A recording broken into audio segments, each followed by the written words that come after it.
Good morning दोस्तों। इस YouTube platform पे आपका स्वागत है। आज 16 सितंबर के जितने भी महत्वपूर्ण घटनाएं हैं उनको आज फिर से मैं इस वीडियो के माध्यम से समाहित करने का प्रयास किया हूं, ताकि आने वाले जितने भी कॉम्पिटिटिव एग्जामिनेशन हो आपके, उसमें आपको ये मदद पहुंचाए।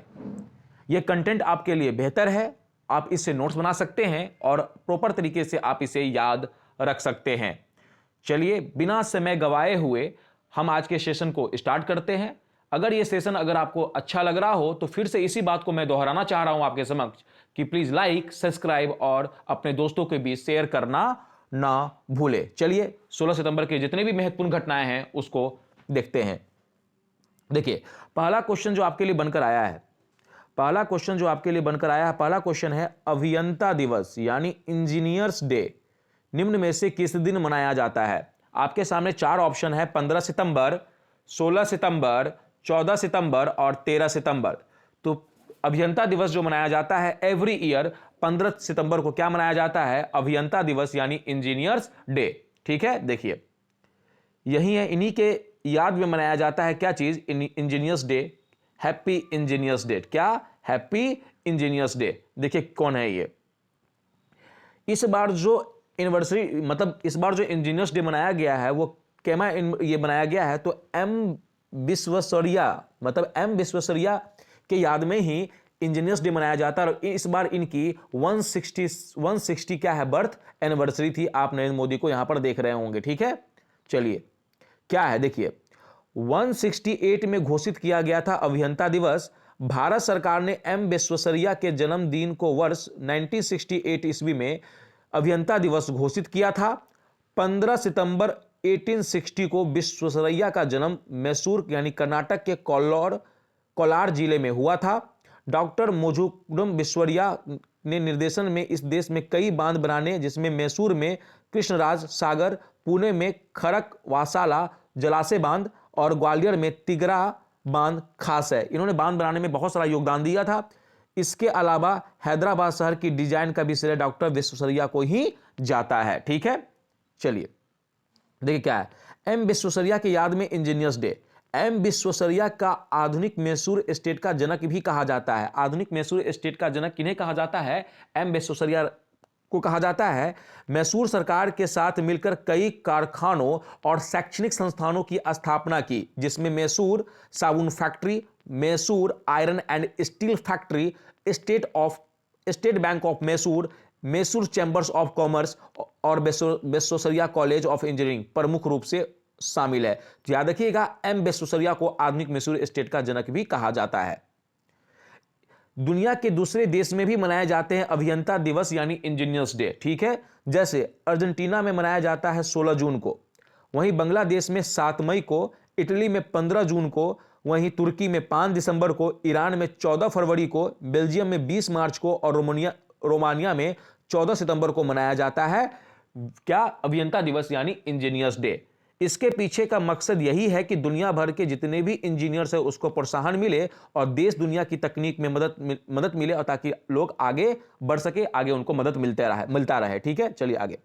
अगला क्वेश्चन बनकर आपके लिए आया है कि तमिलनाडु सरकार ने सरकारी नौकरियों में महिलाओं के आरक्षण को अब 30% से बढ़ाकर कितने प्रतिशत कर देने की घोषणा की है। तो चार ऑप्शन आपके सामने हैं: ए 50, बी 40, सी 60% और डी 45%।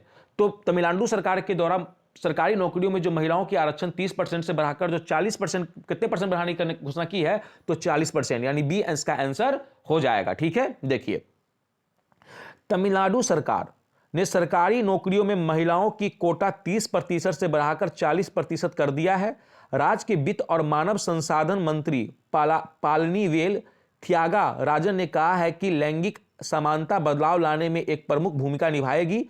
सरकार महिलाओं के लिए सरकारी नौकरी के कोटा में वृद्धि को लागू करने के लिए आवश्यक संशोधन पेश करेगी। रोजगार में परीक्षण विभाग द्वारा उपलब्ध कराए गए 2017-18 के आंकड़ों के अनुसार राज्य सरकार के आउटरेटिंग और अस्थायी निकायों में इतना लाख कर्मचारी, मतलब इस तरीके से इतना समझ लीजिए आप कि इन्होंने 40% सरकारी नौकरियों में महिलाओं का आरक्षण देने की बात की है। ठीक है, एक चीज और समझिएगा आप, एक चीज और समझने की बात कीजिएगा।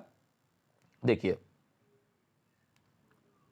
कि अगर आपसे पूछा जाए कि तमिलनाडु के मुख्यमंत्री कौन है, तो आप बोलिएगा एम स्टालिन। यहां के कौन है? मुख्यमंत्री है तमिलनाडु के। दूसरा, यहां की राजधानी क्या है? चेन्नई। और यहां के राज्यपाल कौन है? R N Ravi. कौन? आर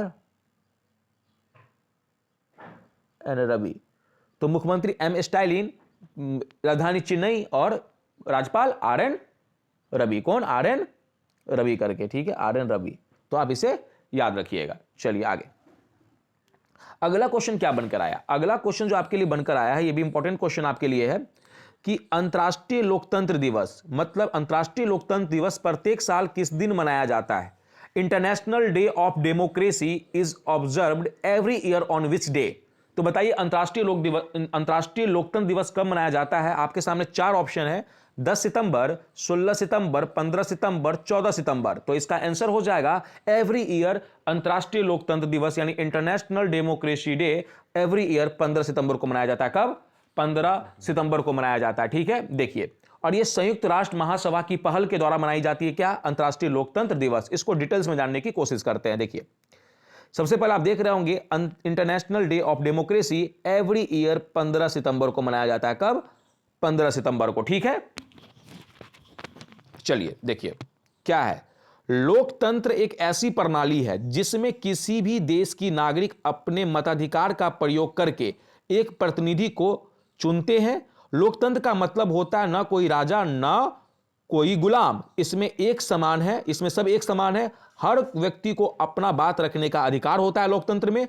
हर वर्ष 15 सितंबर को अंतर्राष्ट्रीय लोकतंत्र दिवस मनाया जाता है। प्रसिद्ध विचारक अब्राहम लिंकन ने इसकी परिभाषा दी थी लोकतंत्र का। क्या दी थी? कि लोकतंत्र का मतलब होता है जनता द्वारा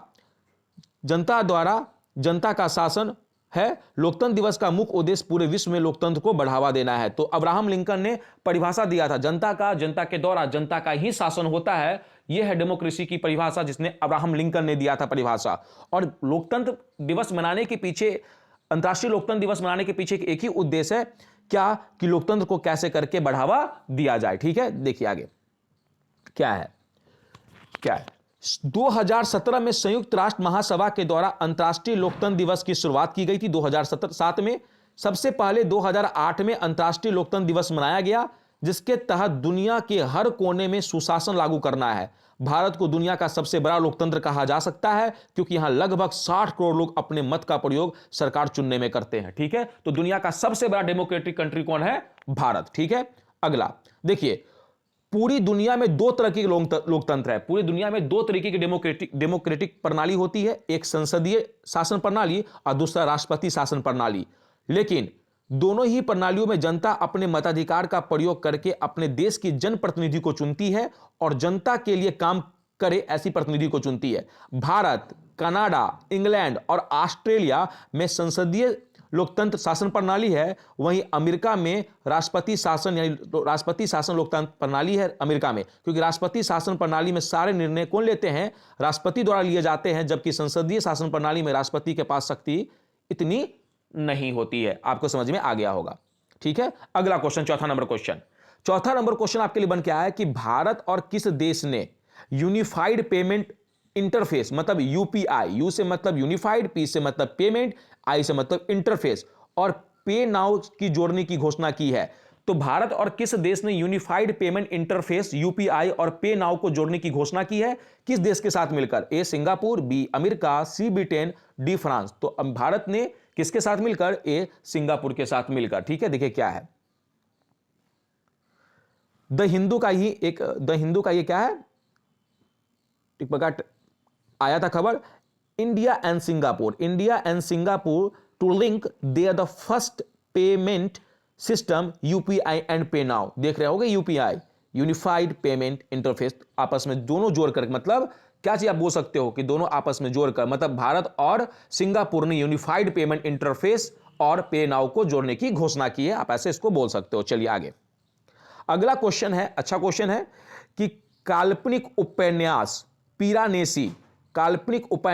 पिरानेसी के लिए वीमेंस प्राइज ऑफ फिक्शन किसे किसने जीता है? तो काल्पनिक उपन्यास है एक पिरानेसी, इसके लिए वीमेंस प्राइज ऑफ फिक्शन किसने जीता है? चार ऑप्शन है, चार्ल्स बेस ने, एरियन मेरिगन ने, स्टीफन स्मिथ ने या सुजेना क्लार्क ने। तो इसका ऑप्शन हो जाएगा कि काल्पनिक उपन्यास पिरानेसी के लिए वीमेंस प्राइज ऑफ फिक्शन किसने जीता है? सुजेना क्लार्क ने। किसने? डी नंबर, सुजेना क्लार्क ने। देखिए क्या है, यही है सुजेना क्लार्क। इनकी पुस्तक है क्या?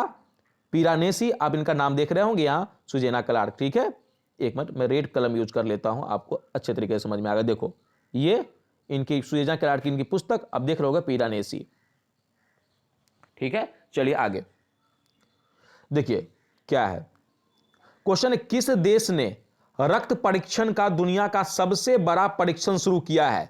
किस देश ने रक्त परीक्षण का दुनिया का सबसे बड़ा परीक्षण शुरू किया है, जहां 50 से अधिक प्रकार के कैंसर का पता लगाएगा? ये तो बताइए, क्या ये स्टार्ट यूके ने किया है, क्या ये स्टार्ट यूएसए, क्या फ्रांस, क्या जापान? तो इसकी स्टार्ट किसने की है?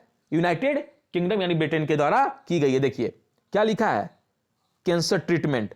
ब्रिटेन ने राष्ट्रीय स्वास्थ्य सेवा ने सोमवार को एक क्रांतिकारी नई त्वरित और सरल रक्त जांच का दुनिया का सबसे बड़ा परीक्षण शुरू किया है। यह लक्षणों के नजर आने से 50 से अधिक प्रकार के कैंसर का क्या करेगा? ये पता लगाएगा। किसके द्वारा की गई है? ब्रिटेन यानी यूके के द्वारा। आप ये भी याद रखोगे। चलो आगे, अगला क्वेश्चन है क्या कि डायनासोर, अगला क्वेश्चन बन क्या है कि डायनासोर की 3 प्रजातियों के पैरों के निशान भारत में कहां पाए गए हैं? तो डायनासोर के 3 प्रजातियों के, किसके? डायनासोर के 3 प्रजातियों के, डायनासोर के 3 प्रजातियों के पैरों के निशान कहां भारत में कहां पाए गए हैं? क्या वो राजस्थान में पाए गए हैं, मध्य प्रदेश, गुजरात, तमिलनाडु? तो ये पाए गए हैं कहां? राजस्थान में। ए नंबर इसका आंसर हो जाए। कहां पाए गए हैं? राजस्थान में। ठीक है, तो आप इसे भी याद रखिएगा। देखिए यही है डायनासोर, आप अच्छे तरीके से परिचित होंगे। देखिए क्या लिखा हुआ है, हाल ही में एक बड़ी खोज हुई कि राजस्थान के जैसलमेर जिले में जहां थार मरुस्थल है, वहां डायनासोर की 3 प्रजाति के पैरों के निशान मिले हैं। यह राज्य के पश्चिमी भाग में विशाल सरीसृपों की एक उपस्थिति को प्रमाणित करता है। ठीक है, और जो डायनासोर है वो सरीसृप वर्ग में आता है, जो मेसोजोइक युग के दौरान 33 सागर के समुद्री तट का निर्माण करते थे। तो कहां मिला है ये अवशेष? राजस्थान के जैसलमेर जिले में थार मरुस्थल के आसपास। ठीक है, चलिए आगे, अगला क्वेश्चन। किस राज्य सरकार ने भारत को बाजरा हब बनाने के लिए, बाजरा मिशन लॉन्च किया है? तो बताइए, बाजरा हब बनाने के लिए बाजरा मिशन लॉन्च किस राज्य सरकार के द्वारा की गई है? ऑप्शन आपके सामने है, छत्तीसगढ़, दूसरा ऑप्शन उड़ीसा, तीसरा ऑप्शन बंगाल और चौथा ऑप्शन गुजरात। तो किसके द्वारा इनिशिएटिव कदम उठाई गई है बाजरा हब बनाने के लिए, बाजरा मिशन लॉन्च करने की? तो ये इसका आंसर हो जाएगा ए, छत्तीसगढ़ के द्वारा। किसके द्वारा? छत्तीसगढ़ के द्वारा। इसकी राजधानी छत्तीसगढ़ की कहां है? रायपुर। कहां? रायपुर।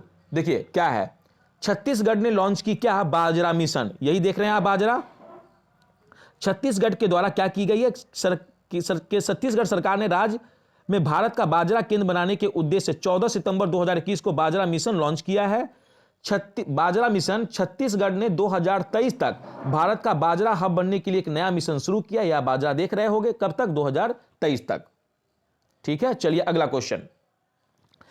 किस आईआईटी संस्थान ने प्रोजेक्ट उड़ान लॉन्च किया है, जो पाठ्य पुस्तकों और अन्य अध्ययन सामग्री के अनुवाद को सक्षम बनाएगा? ये ट्रांसलेट करेगा जितनी भी पाठ्य पुस्तक है और अन्य जो अध्ययन सामग्री है उसको अनुवाद करने के लिए किस आईआईटी संस्थान के द्वारा एक प्रोजेक्ट की शुरुआत की, जिस प्रोजेक्ट का नाम है उड़ान, प्रोजेक्ट उड़ान। तो बताइए, क्या ये IIT Mumbai, IIT Kanpur, IIT Delhi या आईआईटी खड़गपुर? तो ये जो लॉन्च की गई है प्रोजेक्ट उड़ान, ये आईआईटी मुंबई के द्वारा। किसके द्वारा?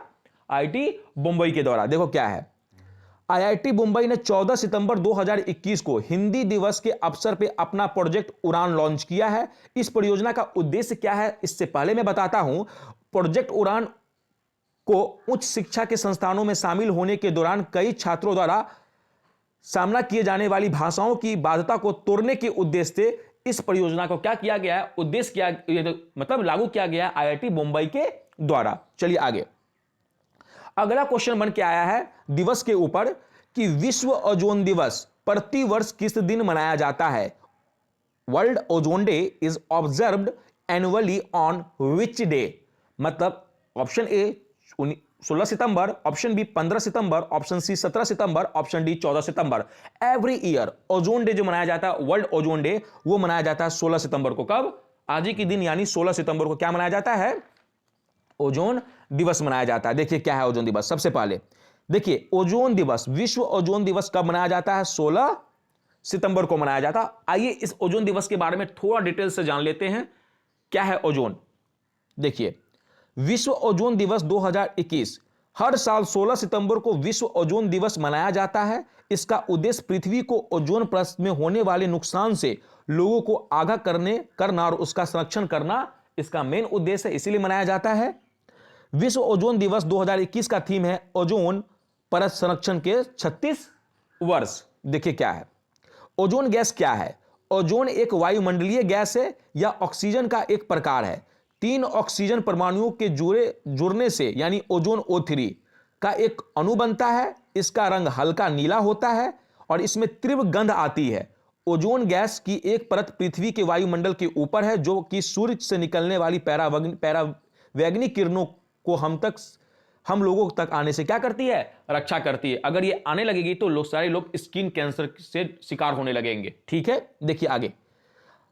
इसके लिए एक मॉन्ट्रियल प्रोटोकॉल हुआ था। मॉन्ट्रियल प्रोटोकॉल 16 सितंबर 1987 को विभिन्न देशों के मध्य हस्ताक्षरित किया गया था, लेकिन इसका वास्तविक क्रियान्वयन 1 जनवरी 1989 को हुआ था। और ऐसा विश्वास किया जाता है कि वर्ष 2050 तक ओजोन परत को नुकसान पहुंचाने वाली जितनी भी पदार्थ है उनको किस प्रकार से नियंत्रण किया जाए। ठीक है, देखिए यह आपको समझ में आ गया होगा कि ओजोन क्या है। ठीक है, और जो ओजोन अच्छे तरीके से मैंने समझा दिया आपको। देखिए ये सारा चीजें, यही था क्वेश्चन। ओजोन दिवस 2021 का थीम क्या था, फिर आपको मैंने समझाया ओजोन गैस क्या है, फिर आपको समझाया मॉन्ट्रियल प्रोटोकॉल कब हुआ था। ये तमाम चीजें हमने आपको समझाया। चलिए आज के पेपर में ये 2 लड़की को फोटो देख रहे होंगे। ये बिहार की 2 महिला हैं जिन्हें भारतीय रग्बी टीम में चयन किया गया। भारतीय रग्बी टीम में चयन किया गया और ये बिहार के नवादा जिले से बिलोंग करती है। एक नवादा की आरती है, एक मुजफ्फरपुर की सपना है। एक नवादा की क्या है? आरती है। एक मुजफ्फरपुर की क्या है? सपना है। पहली जो देख रहे हैं ये नवादा की क्या है? आरती, और दूसरे क्या है? मुजफ्फरपुर की सपना। इन दोनों को बिहार की दोनों खिलाड़ी है जिनको भारतीय रग्बी टीम में क्या किया गया है? चयन किया गया है। तो याद रखिएगा नवादा की आरती और मुजफ्फरपुर की सपना। ठीक है, चलिए आगे देखिए। टाइम मैगजीन द्वारा 2021 की सबसे प्रभावशाली 100 लोगों की सूची जारी की गई है। टाइम मैगजीन के द्वारा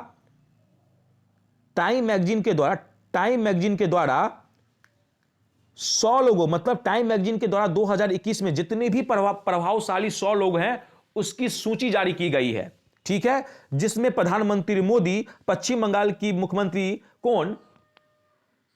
ममता बनर्जी भी शामिल है। ठीक है, तो आप इसे याद रखिएगा, आपको मैं पीडीएफ के रूप में डाल दूंगा। याद रखिएगा इस मैगजीन के लिस्ट में आधार पूनावाला यानी सीरम इंस्टीट्यूट जिसने वैक्सीनेशन बनाया है, वो भी आधार पूनावाला भी इस 100 प्रभावशाली व्यक्ति की सूची में शामिल है। तो एक प्रधानमंत्री भी शामिल है, ममता बनर्जी यानी पश्चिम बंगाल की मुख्यमंत्री ममता बनर्जी, और सीरम इंस्टीट्यूट का जो हेड है यानी कौन? आधार पूनावाला। ये टाइम मैगजीन के 2021 के सबसे प्रभावशाली 100 व्यक्ति में यह भी शामिल है। यह लिस्ट आप एक तरीके से देख लीजिएगा। ठीक है, आज के जितने भी महत्वपूर्ण करंट अफेयर्स थे उसको हमने आपके समक्ष लाने का प्रयास किया। अगर आपको यह कंटेंट बेहतर लग रहा हो तो आप इसे लाइक, सब्सक्राइब और दोस्तों के बीच शेयर करना ना भूलें। आज के जितने भी कंटेंट हमने पढ़ाया है वो इसी वीडियो के डिस्क्रिप्शन में जाकर आप टेलीग्राम के माध्यम से जुड़कर आप वहां से इसके जितने भी कंटेंट है आप वहां से डाउनलोड आज का कर सकते हैं और अपनी तैयारी को एक नई दिशा प्रदान कर सकते हैं। ठीक है, कल इसी और जोश व जुनून के साथ इसी तरह आपसे मिलेंगे। चलिए, जय हिंद, जय भारत।